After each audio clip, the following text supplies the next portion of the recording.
एक बहुत गोल, एकदम चिकना सा, सुंदर सा एक पत्थर,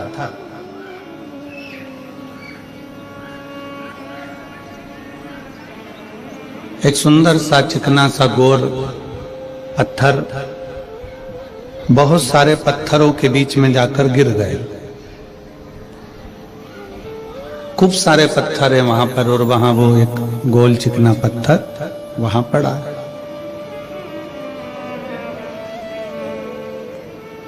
उबड़ खाबड़ पत्थर हैं, आड़े टेढ़े पत्थर हैं। उन पत्थरों ने उस चिकने पत्थर से कहा कि हम भी पानी में रहते हैं, तुम भी पानी में रहते हो, तुम भी नदी में हो, हम भी नदी में हैं, तुम भी पानी में हो, हम भी पानी में हैं। पर एक बात समझ में नहीं आती, हम आड़े टेढ़े ही रह गए और तुम इतने सुंदर चिकने गोल कितने अच्छे हो गए, कैसे हो सकते? पत्थर ने कहा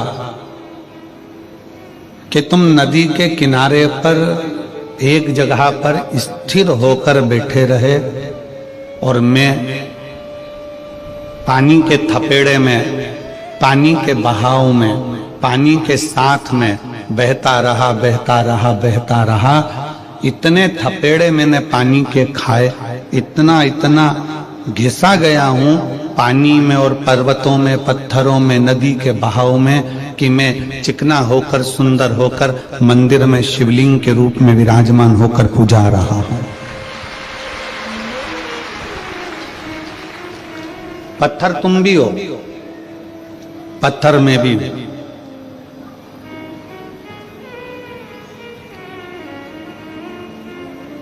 तुम नदी के किनारे पर एक स्थिर हो गए, संघर्ष नहीं किया तुमने,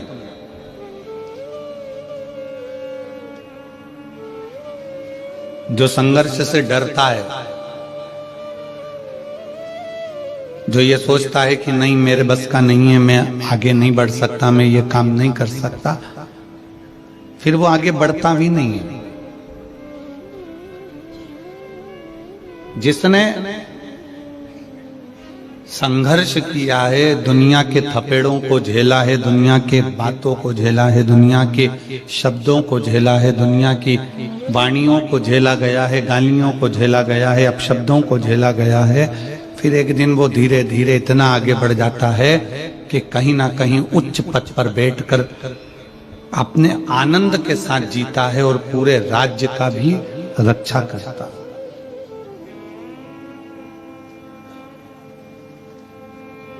कितने अपशब्द कहते हैं, कितने कितने ताने दिए जाते हैं, कितनी कितनी गाली दिए जाती है, तब जाकर व्यक्ति ऊपर पहुंच पाता है।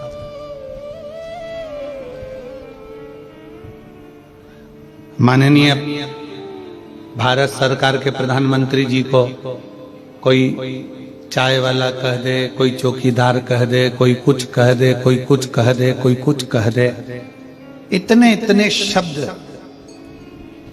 ये वही है शिव महापुराण की कथा की जिसने संसार के थपेड़ों को, संसार के शब्दों को, संसार की वाणी को, संसार की गालियों को जिसने सह लिया, वही मंदिर में जाकर पूजा गया और वही उच्च पद पर बैठ गया। आप संसार के शब्द अगर सहन करना नहीं सीखे तो फिर आप जिंदगी में कभी आगे नहीं बढ़ सकते।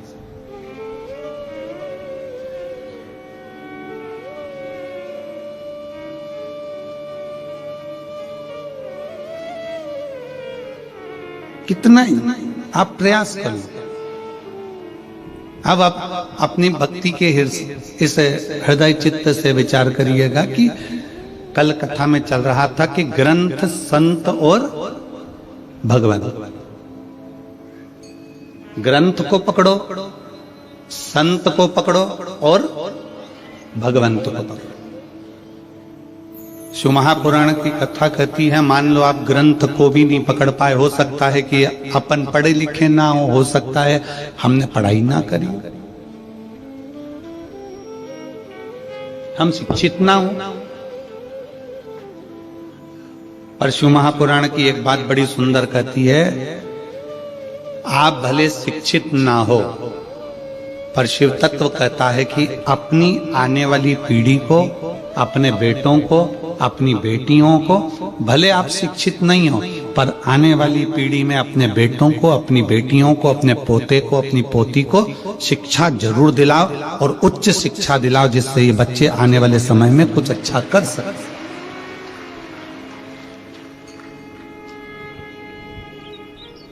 आज अच्छी शिक्षा की हर व्यक्ति को जरूरत है।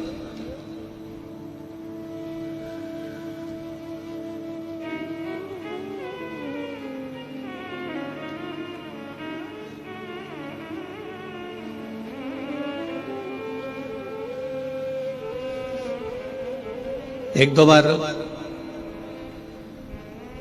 रायपुर की कथा में जब हम पहले आए थे, देवांगन परिवार कथा कराया था, तब उस समय पर एक पत्रकार ने प्रश्न किया था कि गुरुजी, जब गवर्नमेंट शिक्षा इतनी दे रही है, गवर्नमेंट शिक्षा के प्रति इतनी जागरूक हुई है, तो फिर आपकी विठलेश सेवा समिति क्यों इन बच्चों को पढ़ाने के लिए अग्रता रखती है, क्यों इनकी फीस जमा करती है, क्यों इनको पढ़ाती है?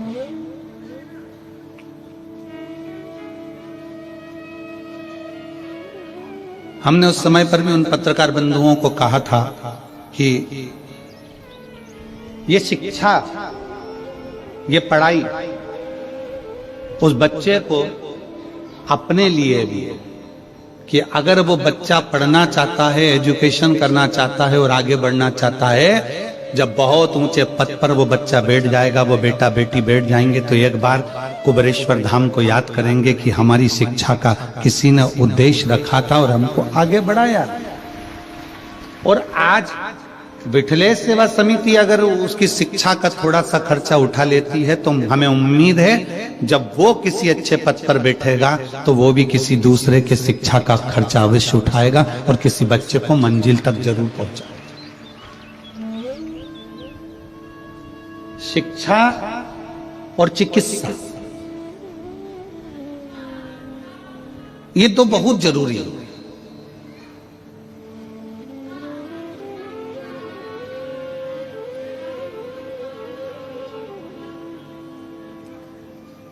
और हमारा तो निवेदन है पूरे भारत सरकार से, माननीय राष्ट्रपति महोदय जी से, माननीय प्रधानमंत्री महोदय जी से, माननीय मुख्यमंत्री महोदय जी से, माननीय क्षेत्रीय सांसद महोदय जी से, माननीय विधायक महोदय जी से, अध्यक्ष महोदय जी से, जितने ऊंचे ऊंचे पद पर जो बैठे हैं उन सब से निवेदन है कि अपने क्षेत्र में रोड बने ना बने, अपने क्षेत्र में नाली बने ना बने, पर अपने क्षेत्र में अच्छे स्कूल और अच्छे हॉस्पिटल बनना जरूरी है।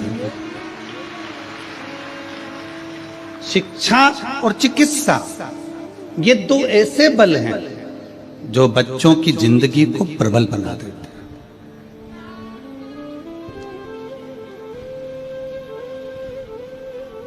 मेरी जीजियों, आप भले छोटे से गांव हाले कोसा में रहते हो, छुरिया में रहते हो, या और छोटे से छोटे गांव में रहते हो, आप भले पढ़े ना हो, आपके माता पिता ने भले आपको पढ़ाया लिखाया नहीं हो, भले आप कुछ भी नहीं जानते हो, पर इस व्यासपीठ के सामने से संकल्प लेकर जाना कि मैं अपने बेटा बेटी को खूब पढ़ाऊंगा और खूब पढ़ाऊंगी, जिससे वो अपना नाम रोशन करे। हमारे बच्चे अच्छे पढ़े, उसकी शिक्षा अच्छी।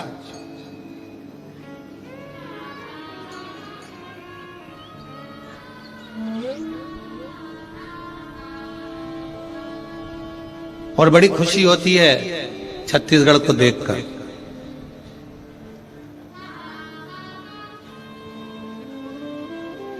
छत्तीसगढ़ को देखकर बड़ी खुशी होती है कि यहां छत्तीसगढ़ियाओं ने, ओरिजिनल छत्तीसगढ़ के निवासियों ने बाहर के फैशन को अपने छत्तीसगढ़ में नहीं आने दिया, अपने संस्कारों के बल पर रह गए। बाहर का फैशन नहीं आया,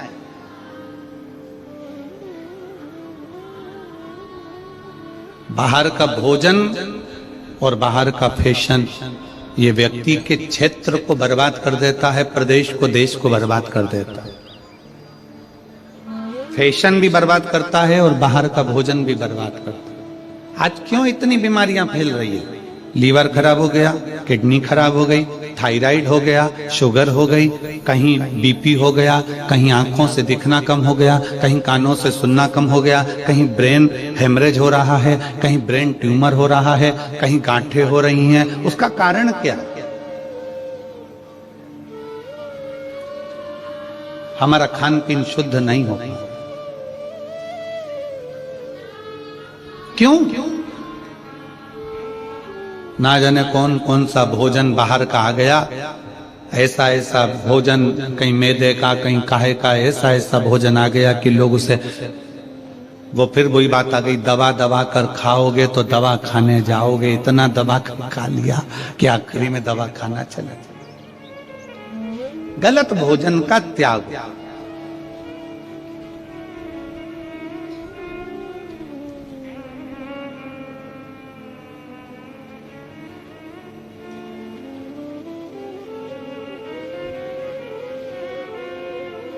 बॉर्डर पर आने वाले दुश्मनों को सैनिक रोक सकते हैं। बॉर्डर पर आने वाले दुश्मनों को सैनिक रोक सकते हैं। हमारे घर में आने वाले फैशन को और भोजन को हम अपने संस्कारों के माध्यम से रोक सकते हैं।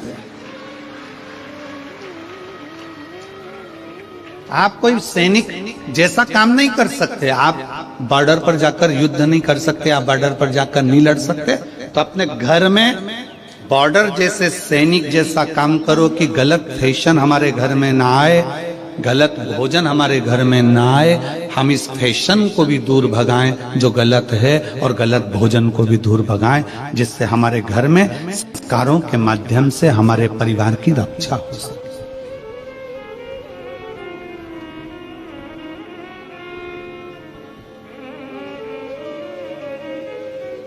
पहले हिंदी और बिंदी भारत की निशानी थी। हिंदी और बिंदी भारत की निशानी थी। आज भारत में रहने वाले भी जब अंग्रेजी में बात करते हैं तो लोगों को ये दिखाना चाहते हैं कि हम हिंदी नहीं बोलते, हम अंग्रेजी बोलते हैं, हम ज्यादा अप टू डेट हैं। और शिव पुराण कहती है कि माथे की बिंदी और मुख की हिंदी ये दिखा देती है कि आपके घर के संस्कार कितने हैं, आपके घर के संस्कार कितने।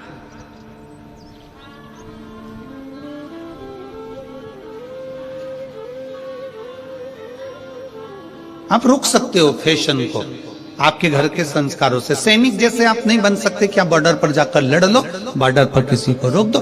दुश्मनों को रोकने का काम सैनिक का है, और घर में गलत फैशन और गलत भोजन को रोकने का काम आपका, आपके संस्कारों का।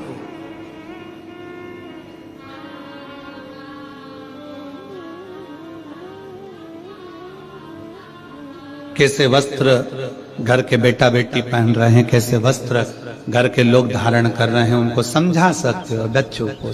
आप कह सकते, आप उनको कह सकते, समझा सकते। शिव महापुराण की कथा कल से वर्णन कर रही है कि ग्रंथ, संत और भगवंत, आप ग्रंथ को नहीं पकड़ सकते, आपके पास इतना समय नहीं है कि आप पोथी पुराण पढ़ो, कि घर का पालन करो, घर की व्यवस्था करो, घर में भोजन की व्यवस्था करो, उनको रहने की व्यवस्था करो। नहीं पकड़ सकते ग्रंथ को, कोई बात। आप संत के पास भी नहीं जा सकते, कोई संत है उसके पास जाकर नहीं बैठ सकते, ज्यादा आपके पास समय नहीं है, मत बैठो। पर तीसरे नंबर का है भगवंत। भगवंत कौन? भगवंत को ढूंढने के लिए दूसरी जगह नहीं जाना है। हमारे प्रत्येक व्यक्ति के घर में मेरा भोले बाबा एक व्यक्ति ऐसा देता है जो पूरे घर को तार देता है। प्रत्येक घर के अंदर एक व्यक्ति ऐसा देता है।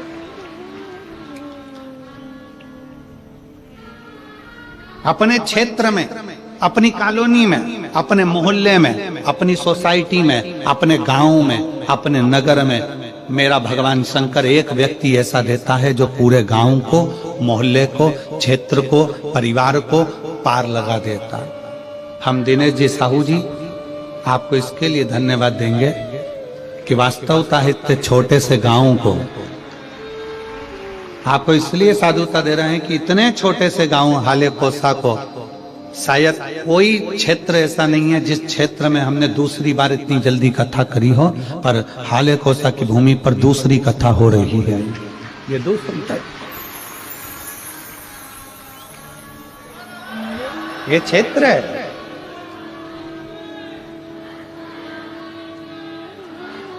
प्रत्येक घर के अंदर भगवान एक व्यक्ति ऐसा देता है, जैसे हिरण्यकशिपु के घर में प्रहलाद दिया है, और तानपात के घर में बेटा ध्रुव दिया है, राणा जी के घर में मीराबाई दी है, कर्माबाई दी है, नामदेव जी दिए हैं, संत तुकाराम जी दिए हैं, रामकृष्ण परमहंस जी दिए हैं। उसी तरह भारत के भूमि पर जितने घर हैं, प्रत्येक घर के अंदर एक कोई बच्चा, बेटा, बहू, माँ, काका, काकी, फूफा, मामा, नाना, कोई भी एक व्यक्ति भगवान ऐसा देता है जिसके अंदर भगवान की भक्ति देता है, और वो सबसे कहता है भगवान का भजन करो, एक लोटा जल चढ़ाओ, शिव की उपासना करो। उसके पास बैठोगे तो वो भगवान की ही बात करेगा, उसके पास जाकर बैठोगे तो सत्संग की ही बात करेगा, और वो पूरे घर को अकेला, जैसे प्रहलाद जी महाराज अकेले, प्रहलाद जी महाराज को भगवान नारायण ने वचन दिया था कि तेरी पीढ़ी दर पीढ़ी में रक्षा करूंगा। तो उस भले राक्षस घर में तेरा जन्म हुआ है, परंतु तेरी पीढ़ी दर पीढ़ी किसी को तेरी पीढ़ी के अंतर्गत मारूंगा नहीं, क्योंकि तूने मुझे प्राप्त किया।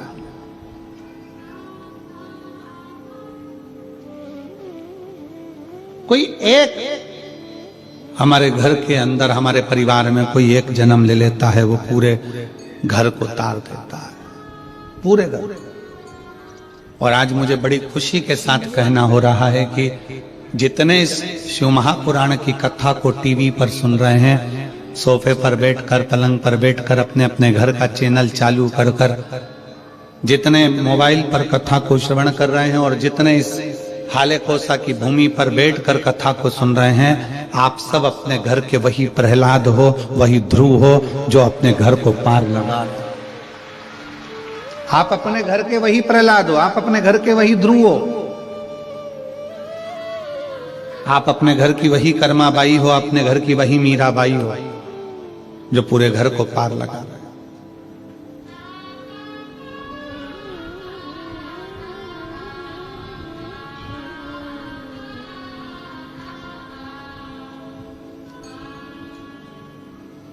हर पल, हर घड़ी, हर क्षण। आप किसी ग्रंथ को भी पूरा नहीं पकड़ सकते, संत के पास जाकर नहीं बैठ सकते, तो भगवंत को ढूंढो। भगवंत कहीं ढूंढने के लिए जाने की जरूरत नहीं है। भगवंत तुम्हारे घर के पास में होगा, तुम्हारे घर में होगा, तुम्हारे मोहल्ले में होगा, तुम्हारे क्षेत्र में होगा, तुम्हारी कॉलोनी में होगा, तुम्हारी सोसाइटी में होगा। कोई एक महिला, पुरुष, बेटा, बेटी, बच्चा, बच्ची, कोई एक ऐसा होगा जो भगवान की भक्ति में डूब रहा होगा और आपको भी कहेगा कि क्यों दुखी हो, एक लोटा जल चढ़ाया करो। क्यों तकलीफ भोग रहे हो, भगवान शंकर की शरणागति में जाए।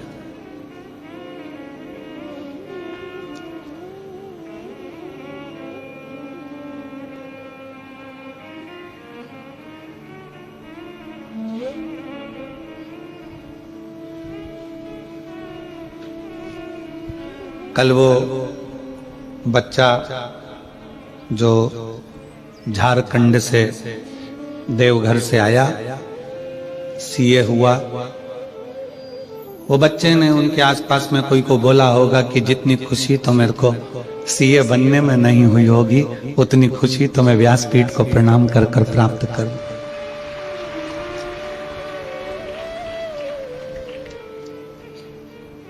एक विश्वास आपके भीतर है ना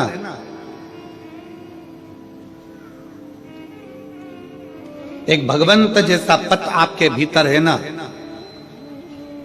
यहां पर जितनी बुजुर्ग मेरी माँ बैठी है ना, जितनी मेरी जीजियां बैठी हैं, जितनी मेरी नवयुवान बेटियां बहुएं बुजुर्ग माता हैं, जितने मेरे भाई, जितने मेरे बेटा, जितने यहां पर बैठे हुए हैं, वो अपने घर में एक बल देते हैं, एक ऊर्जा देते हैं। जब घर का कोई व्यक्ति थोड़ा सा भी टूटता है ना, तो ये तुरंत कह देते हैं क्यों चिंता करते हो, एक लोटा जल चढ़ाओ, बेलपत्री शहद लगाकर शिव को चढ़ाओ, अपनी मेहनत को 4 गुना बढ़ाओ, अपने परिश्रम को बढ़ाओ, भगवान क्यों ना सुने।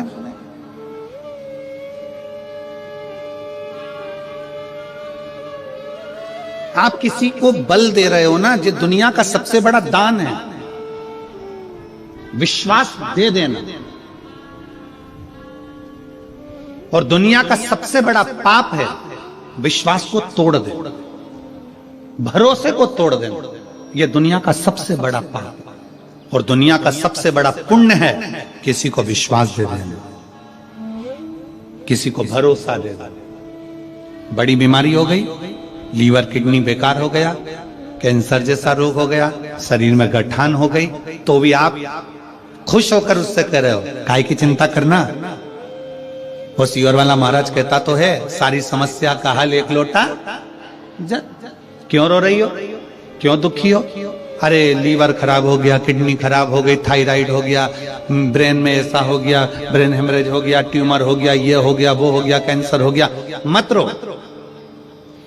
आप से कोई मिल रहा है और वो अपना दुखड़ा कह रहा है, तो उसको आपने विश्वास दिया, चिंता मत कर। शंकर जी के मंदिर जाकर मैंने सुना है, एक लोटा जल चढ़ाने से बाबा सुनता जरूर है। शिवजी पे चढ़ा हुआ जल पीना प्रारंभ कर, एक बेलपत्री अगर बीमारी है तो खाना प्रारंभ कर। उसको कह दिया, उसको विश्वास हो गया कि अब मैं बच जाऊंगी, और ये पक्का है। जब तुम्हारे भीतर इंद्रियों में ये बात आ जाए कि अब मैं बच जाऊंगी, तो दुनिया में काल के पास में भी वो नहीं है कि तुम्हारे को मौत दे दे, वो भी तुम जीत सकते। विश्वास, भरोसा।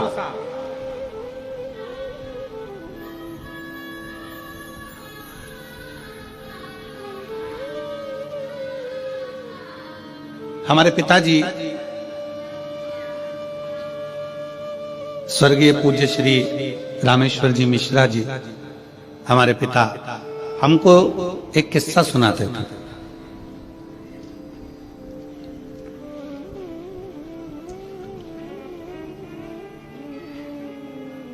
बाल्यावस्था में एक किस्सा उनका बड़ा प्रिय था, वो हमेशा कहते थे।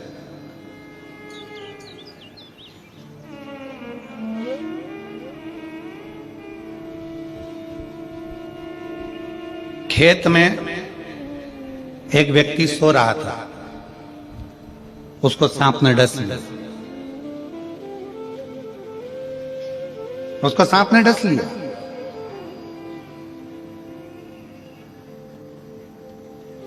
सांप डसा, उसके नेत्र खुल गए, उसने देख लिया सांप डस के जा रहा। चिल्लाया जम के, पत्नी उड़ गई, पास में सोई थी, उसने देखा, उसने भी देख लिया कि सांप डसा। जम के पत्नी ने कपड़ा बांधा, पति ने कहा मुझे सांप डस गया। पत्नी कहती है क्यों मूर्खों की तरह बात करते हो, पागल हो गए, सांप डस गया। अरे मैंने देखा सांप डस के अभी गया, काला सांप था, बहुत भयंकर। पत्नी कहती है वो तो मैंने काले कलर की रस्सी पटकी हुई थी तो वो घड़ी बना के रखी थी, कोई सांप में अपनी डसा। चलो सो जाओ। पति सो गया, पांव में दर्द हुआ। पत्नी ने पति को कॉन्फिडेंस दे दिया कि तुम्हें सांप ने नहीं डसा। पति ने भी मान लिया कि मुझे सांप ने नहीं डसा। पत्नी ने नीम का काढ़ा बनाया, पति को पिलाकर सवेरे पति काम पर लग गया, अपने कार्य में लग गया। 2 महीने हो गए, 2 महीने पति काम पर लगा रहा। 2 महीने बाद 2 महीने बाद पत्नी ने ये बात अपने घर के लोगों को बता दी और घर के छोटे भाई ने अपने भाई को कह दिया, भैया भाभी ने तुमसे झूठ कहा था, पर सही बताए ना, 2 महीने पहले तुमको सांप ही काटा था। इतना तो सुना था और पति मर गया। पति मर गया क्यों?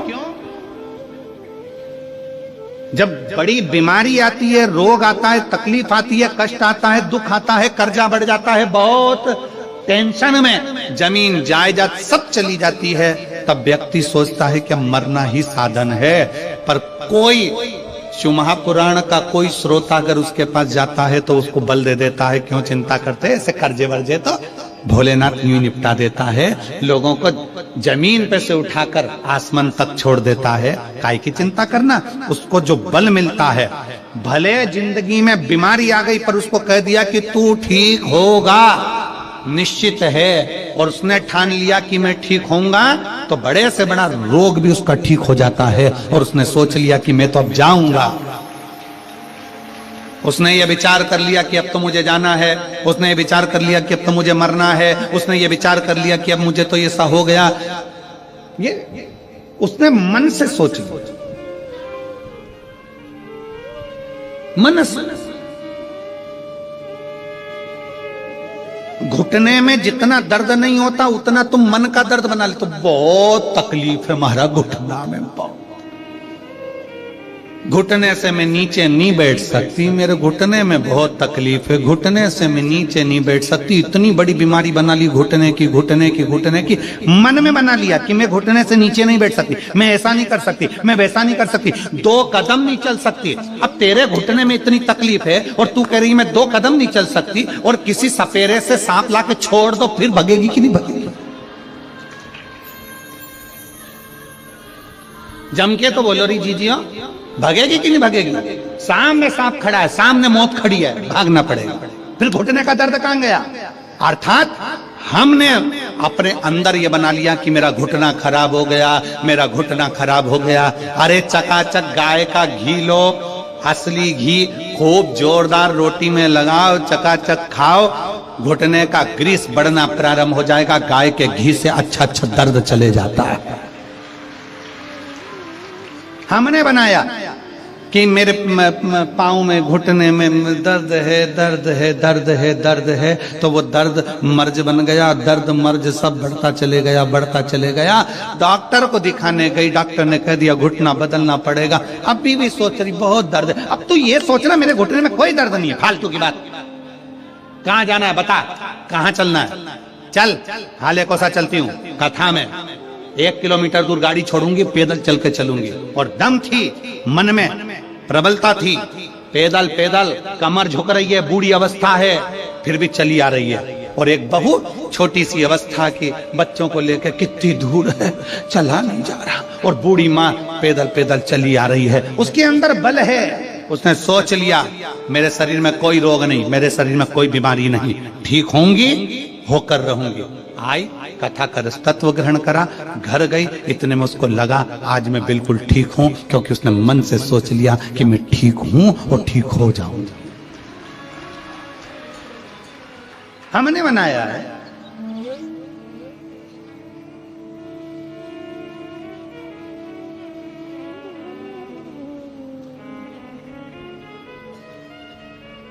कोई कोई भ्रम लोग अपने आप पैदा कर लेते हैं, अपने आप भ्रम पैदा कर लेते हैं।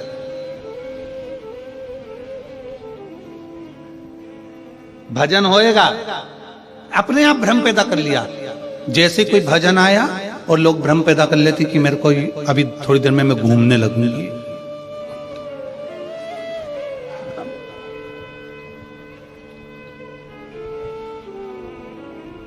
वो डोंगरगढ़ वाली मैया इतनी फ्री बैठी है क्या कि तुमने एकदम घूमना चालू कर और मां आके तुम्हारे अंदर बैठ गई? हनुमान जी इतने फ्री बैठे हैं क्या कि तुम्हारे अंदर आकर बैठ जाएंगे? देवता इतने फ्री बैठे हैं कि थोड़ी थोड़ी देर में तुम्हारे घर, तुम्हारे अंदर आकर बैठ जाएंगे? नहीं, हमने भ्रम बना लिया कि शरीर में ये लग गया, शरीर में वो लग गया, शरीर में ये लग गया, शरीर में वो लग गया। शरीर में कभी गांधी जी तो नहीं लगते? लगना चाहिए।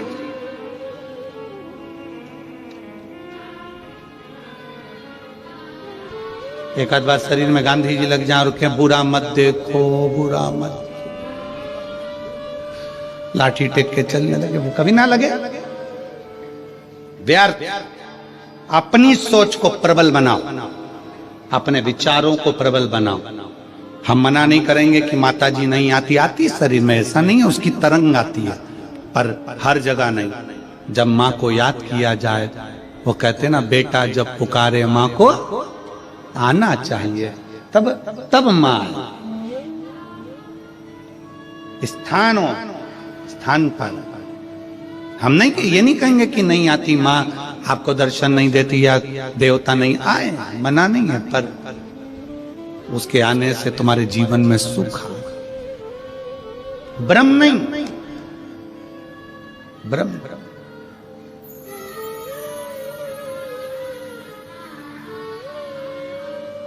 भगवंत ढूंढिए, ग्रंथ नहीं लगे हाथ, संत हाथ ना लगे तो भगवंत को हाथ लगे।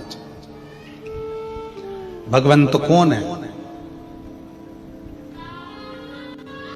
भगवंत का लक्षण क्या है? भगवंत का सबसे बड़ा लक्षण है ना काहू से दोस्ती, ना काहू से बैर। भगवंत का सबसे बड़ा लक्षण है वो ज्यादा किसी से दोस्ती भी नहीं, ज्यादा किसी से बैर भी नहीं, किसी से उसकी दुश्मनी नहीं है और किसी से उसकी दोस्ती नहीं। जो मिला उसको गले लगा। वो एक हमारे सनातन धर्म में एक बहुत सुंदर सी लाइन गुनगुनाते हो ना, ज्योत से ज्योत जगाते चलो और प्रेम की गंगा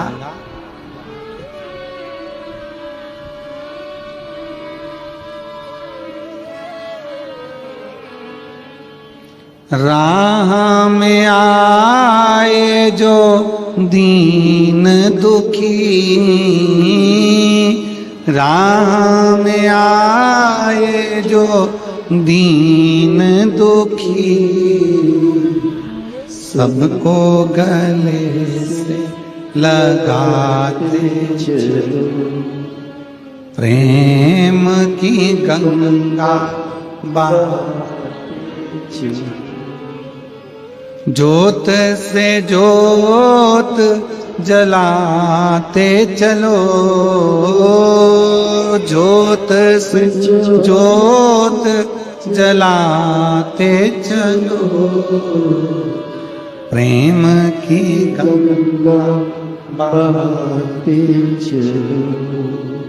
राह में आए जो दीन दुखी, राह में आए जो दीन दुखी, सबको गले से लगाते चलो, प्रेम की गंगा बहाते चलो। ना काहू से दोस्ती, ना काहू से बैर, सबको अपना बना, सबको अपना।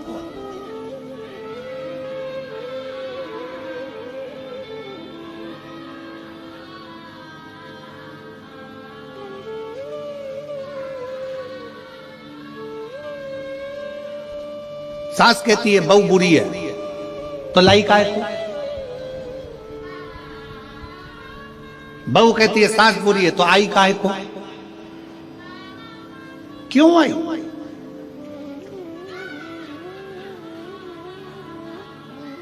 अपनी बड़ाई और पड़ोसी की लड़ाई अगर किसी को अच्छी लगती है तो समझ लेना कि वो बर्बाद होकर ही रहेगा। जम के बोलो क्या क्या क्या क्या? अपनी बड़ाई और पड़ोसी के घर की लड़ाई अगर तुम्हें अच्छी लग रही है तो समझ लेना कि एक दिन तुम बर्बाद होकर रहो। तुम पड़ोसी के घर में लड़ाई हो रही है और तुम बड़े खुश होकर, कितनी जोरदार लड़ाई हो रही है, सास ऐसा बोल रही, बहू ऐसा बोल रही और तुम्हें आनंद आ रहा है, समझ लेना कि तुम पड़ोसी के घर की लड़ाई को देखकर अगर खुश होते हो तो तुम्हारी जिंदगी का बर्बादी का सिरा है। उसके घर लड़ाई हो रही है ना, तो थोड़ा भगवान से प्रार्थना करो दोनों में शांति बन जाए। प्रभु बहुत अच्छा घर है मेरे घर के पास का, बहुत अच्छे लोग हैं, ना जाने किसकी नजर लग गई उसको, बहुत अच्छा परिवार है बाबा, इसको अच्छा कर दो। एक लोटा जल शंकर जी को और चढ़ा दो अपने पड़ोसी के लिए कि इनका प्रेम बढ़ जाए। अपनी बड़ाई जिस दिन अच्छी लगने लगे, वाह वाह मैंने जो करा बहुत अच्छा करा, मैंने ऐसा कर दिया, मैंने वैसा कर दिया, मैंने यूं कर दिया, मैंने यूं कर दिया, अपनी बड़ाई और पड़ोसी के घर की लड़ाई अगर अच्छी लगे तो समझ लेना कि उस दिन तुम्हारा बर्बादी का सिरा प्रारंभ हो गया। हमें अपनी बड़ाई अच्छी नहीं लगना चाहिए और पड़ोसी के घर की लड़ाई भी अच्छी नहीं लगना चाहिए। समझौता हो, समझाओ, अच्छे रहिए।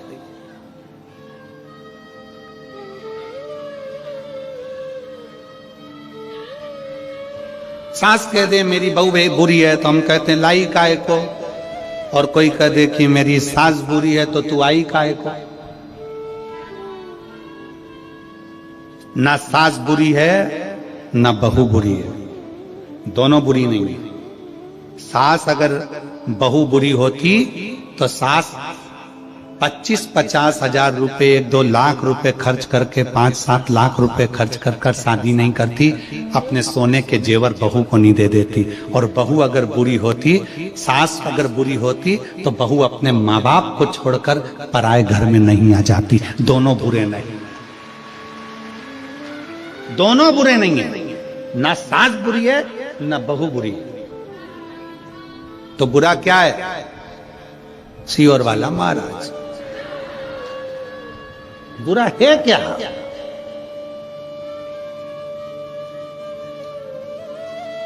गुरुजी आप कह रहे हो ना सास बुरी ना बहू बुरी, तो बुरा कौन? सियोर वाला महाराज।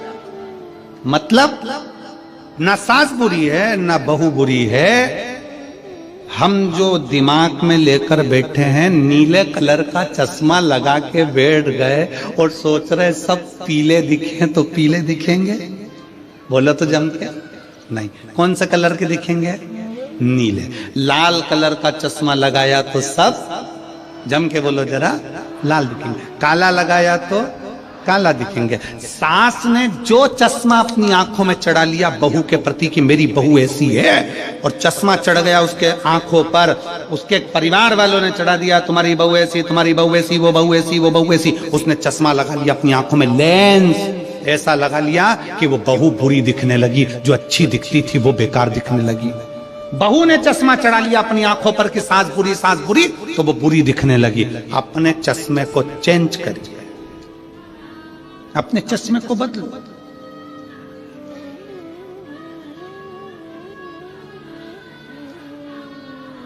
थोड़ा बदलो, चश्मा बदलोगे अच्छा दिखने लगेगा, श्रेष्ठ दिखने लगेगा।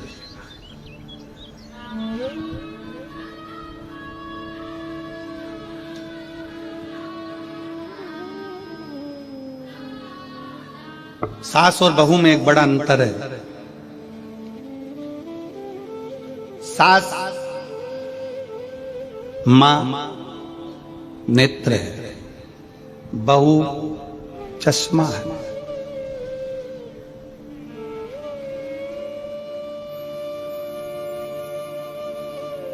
आंखों से अगर थोड़ा सा भी कमजोर दिखेगा तो चश्मे को साफ करोगे कि आंख साफ करोगे? जम के बोलो जरा। चश्मे, नंबर बदल लोगे, चश्मा को चेंज कर लोगे, गिलास बदल लोगे, साफ कर लोगे, धो लोगे, पोंछ लोगे कि अच्छा दिखे, अच्छा नजर आए।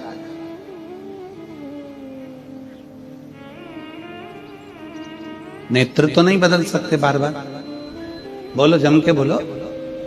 चश्मा बार बार बदला जा सकता है पर नेत्र नहीं बदले जा सकते। चश्मे को पोछा जा सकता है पर नेत्र को पोछा नहीं जा सकता।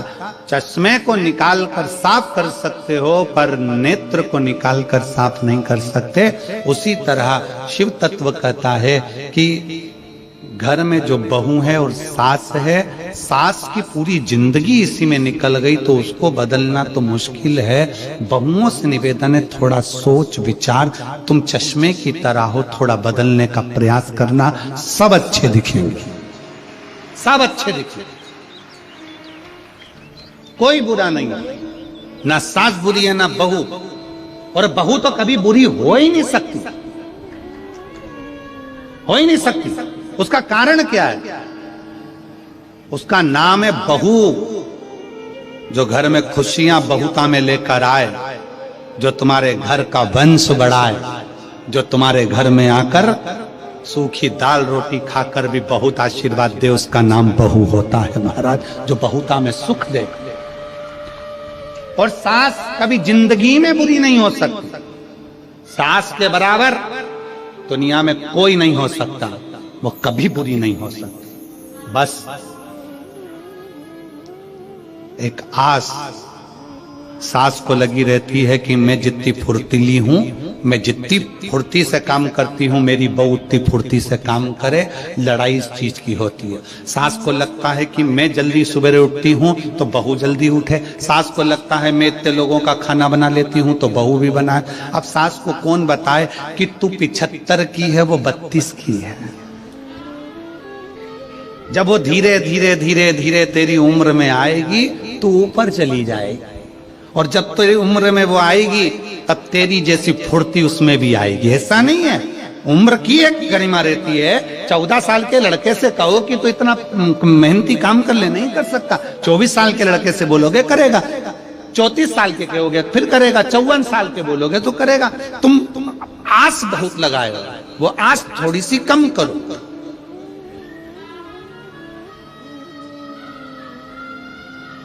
किसी को भरोसा दीजिए, विश्वास दीजिए, पर भरोसा तोड़िए नहीं। दुनिया में सबसे बड़ा दान है, अभी कथा में कहा था, तो वो विश्वास का दान है, भरोसे का दान है। चिंता मत करना, बाबा बैठा है। यीशु महापुराण की कथा करती क्या है? आप लोगों को भरोसा पैदा करती है आपके दिल में। सारी समस्या का हल श्री शिवाय नमस्तुभ्यम बोल बम का नारा है। थोड़ी मेहनत हाथ की, बाकी कृपा भोले नाथ की। कोई लेट बनता है, कोई जल्दी बनता है, शिव को जल चढ़ाने वाला एक दिन सेठ जरूर है। ये विश्वास तुम्हारे अंदर जागृत हो गया, भरोसा तुम्हारे भीतर जागृत हो गया। ये मेरा बुरा नहीं हो सकता। मैंने शंकर की कथा सुनी है, मैंने शिव महापुराण की कथा पंडाल में बैठकर सुनी है। मेरा बाबा मेरे घर में संतान देगा, सुख देगा, वैभव देगा, मेरा भरोसा। एक पत्र है,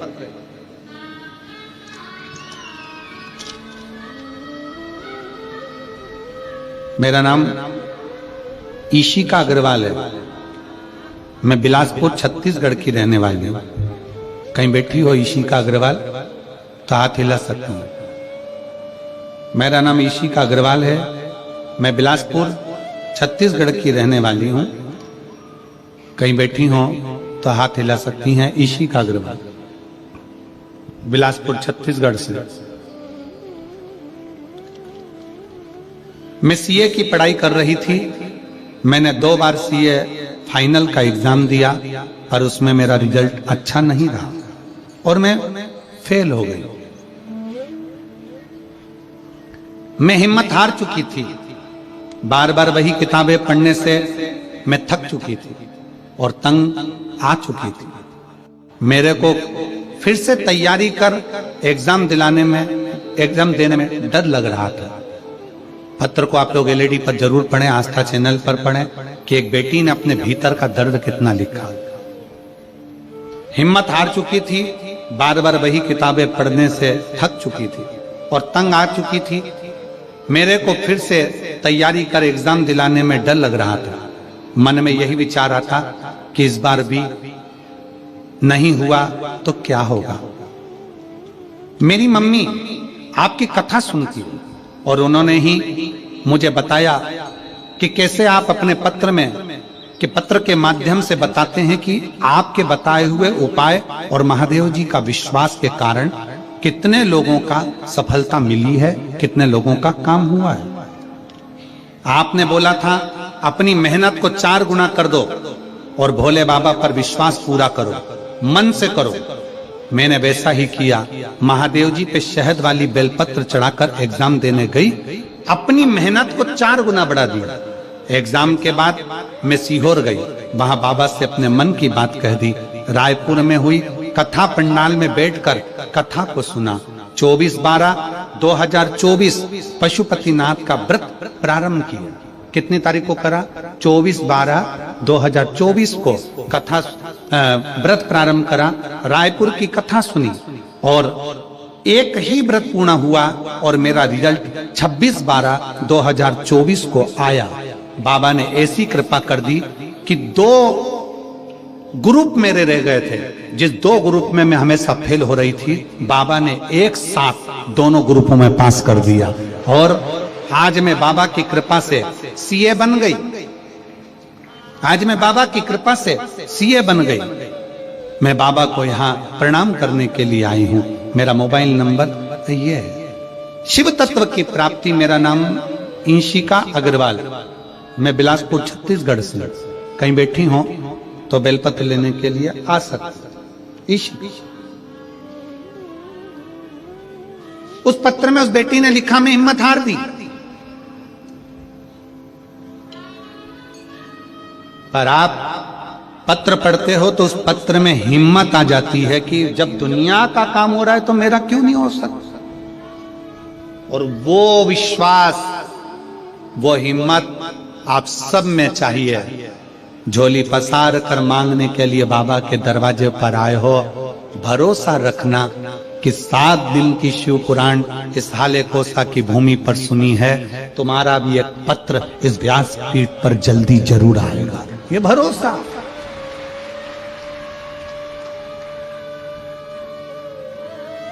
हम अपने विश्वास को ना तोड़ें।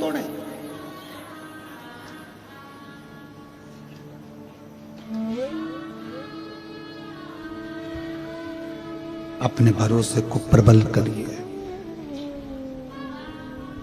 और खाली ना जाता कोई दर से तुम्हारे, खाली ना जाता कोई दर से तुम्हारे।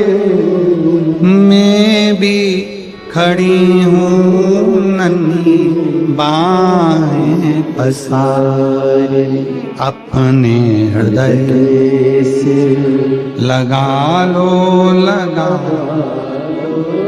गिरा जा रहा हूँ, उठा भोले अपने दर अब तो नाटा, गिरी जा रही हूँ, उठा लो। एक विश्वास अपने भीतर उत्पन्न करिए, भरोसा। 2 असुर हुए, एक का नाम था विदल, दूसरे का नाम था उत्पल।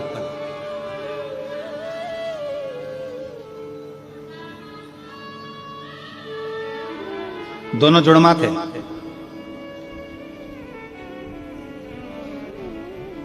बाल्यावस्था थी। पूत के पांव पालने में नजर आने लगते हैं। व्यक्ति कैसा होगा ये उसको नजर आने लगता है।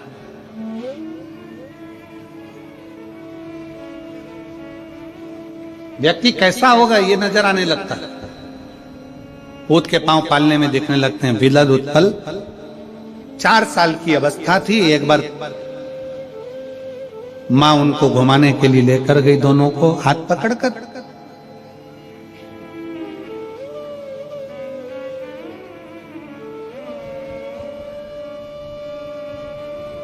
छोटी सी अवस्था। एक सरोवर में पास में बच्चे खेल रहे थे।